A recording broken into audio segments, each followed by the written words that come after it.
1,62,62,00,000 જેવો દંડ હતો અને ચાલુ નાણાકીય વર્ષમાં એટલે એપ્રિલ પછીનો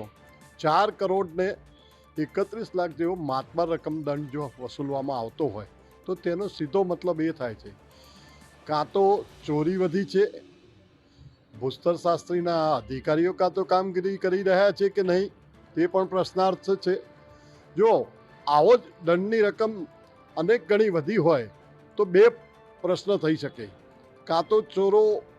તેમની કામગીરીમાં સતર્કતાથી ખનિજ ચોરી કરી રહ્યા છે અને આ ખનિજ ચોરી માટે ગ્રામ્ય સ્તરના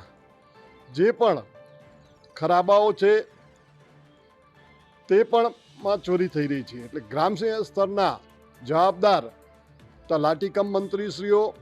અને વહીવટદારશ્રીઓ અને જ્યાં સરપંચ હોય ત્યાં તે પણ આ ખનિજ ચોરીને પ્રોત્સાહન આપે છે કે કેમ તે અંગે પગલાં કેમ નથી લેવાતા અને આ ખનિજ ચોરી પકડવામાં એમને મદદરૂપ કેમ નથી થતા